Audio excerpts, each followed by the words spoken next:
Alam mo na mali, mali as in mali, illegal as in illegal.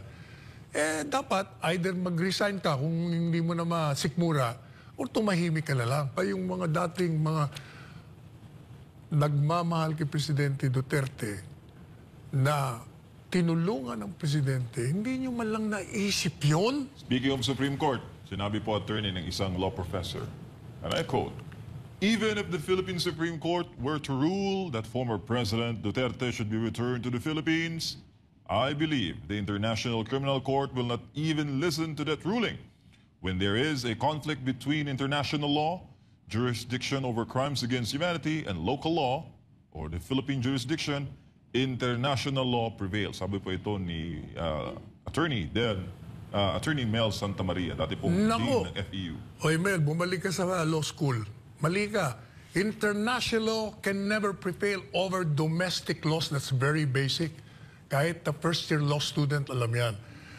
Ang international law, pag yan ay nag-conflict sa ating batas, hindi po pwede. Kaya nga hindi ba mismo yung sinabi ko kanina, yung provision ng ICC? Sinasabi nila, bago natin ma-arrest yan, punta muna kayo sa local court. At yun din ang sinasabi ng ating batas, ang extradition law at sentido común. Bakit tayo magpapasa ilalim? Ha, Mel? Ikaw naman, Mel. Akala ko pa naman magaling ka. Sus Maria Josep ka naman. Bakit tayo magpapasa ilalim sa dayuhan? Ang dayuhan, dayuhan. Kaya nga tayo may sariling sistema legal. Kaya nga tayo may sariling saligang batas Bakit aaminin mo na wala tayong kakayahan? Kayo na nga nagsasabi malakas, bakit kayo tatakbo sa dayuhan? Meron pang isa. Ang sabi ng kaibigan ko rin, si Neri, abogado ng kabila rin. Sabi niya, walang nangyari kasi sa 6 na taon, sa panahon ng Duterte, hindi naman na-prosecute. Nery Colmenares? Sabi niya, wala. Teka muna ka ako. Ba't di kayo nag-file ng mga kaso laban sa mga otoridad? May immune si Presidente Duterte.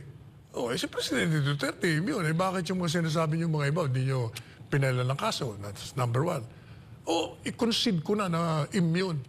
6 na taon na hindi kayo nakapile dahil yun ang inyong teorya. Bakit ka ako? Mag-4 na taon na itong administrasyon. Wala naman kayong final. Sige, bakit kayo walang final? Simple lang yan kasi walang katotohanan yung binibintang nyo. Mahihirapan kayo ng ebidensyang ipakita sa piskal. Madidismiss lang yan. At kahit sa hukuman makapasok, dismiss din yan.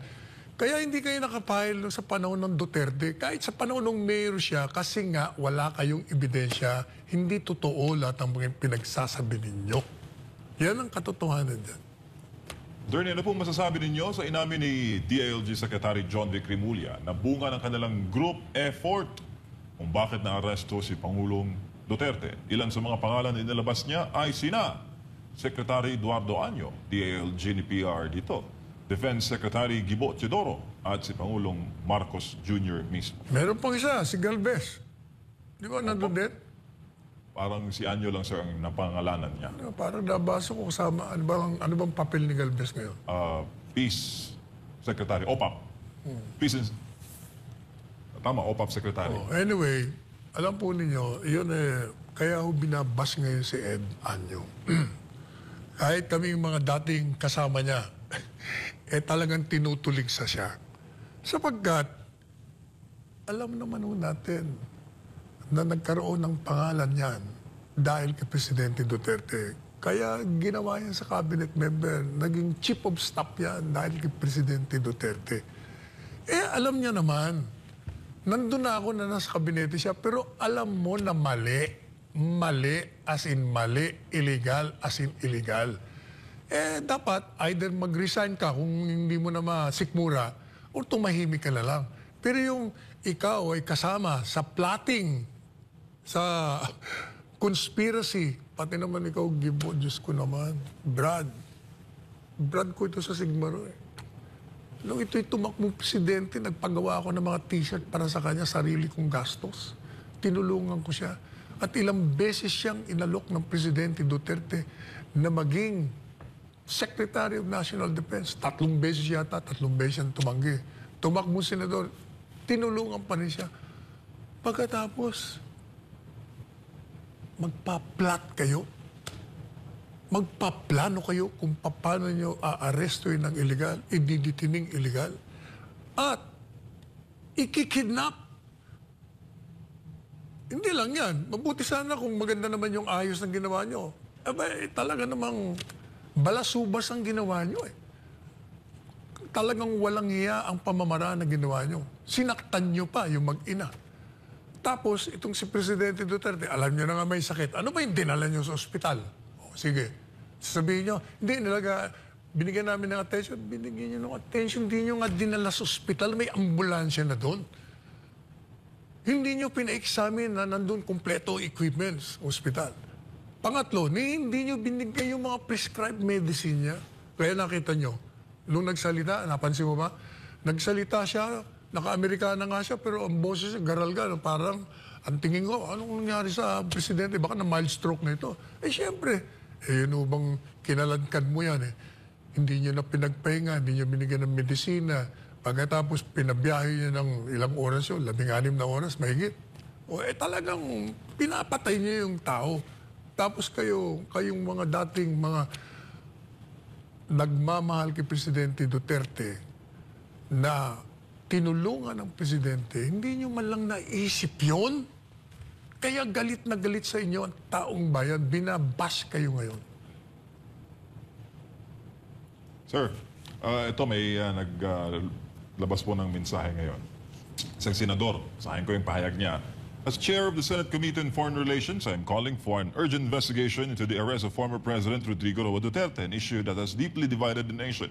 It is imperative to establish whether due process was followed and to ensure that his legal rights were not upheld but protected, especially given in the involvement of the ICC and the International Criminal Police Organization, Interpol. To shed light on the matter, inviting key officials and agencies, including officials from the PNP, OTS, DOTR, DOJ, DFA, NSC at CAAP, and other resource persons and witnesses. The Senate must address these critical concerns to uphold the country's jurisdiction and to clarify policies governing our law enforcement agencies and their engagement with international tribunals. Our sovereignty and legal processes must remain paramount.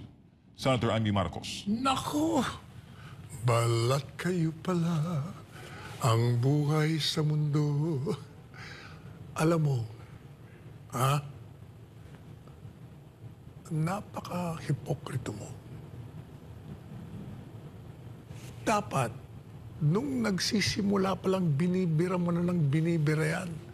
Pero nung ginawa mo, nagkandara pa ka na maging party ka ng bahagi ng alyansa. Ngayon ka lamang nagsasalita. At saka, alam po ninyo, mawalang galang na sa'yo hindi mo na kailangan mag-imbestiga sapagkat lantaran. Kung baga, kitang-kita mo na yung ebidensya. Ano pang i-imbestigahan mo? Illegal nga eh. Kitang-kita mo yung illegal na ginawa nila. Alam mo rin na walang jurisdiction. Hindi ka abogada, pero nagtapos ka ng abogasiya. Kaya alam mo yun. Bakit hindi mo binira ng binira? Ano bang imbestiga? Wala na akong investigation. Kaya tapos na nga eh. Kitang-kita na nga. Kaya nga nagpunta na sa Korte Suprema eh. Dapat sumama ka na lang. O ikaw, nag-file ka ng petition sa Korte Suprema sapagkat ang Korte Suprema ang huling bulwark of democracy. Walang maaasahan sa inyo. Kaya nga pinapa-abolish na kayo eh.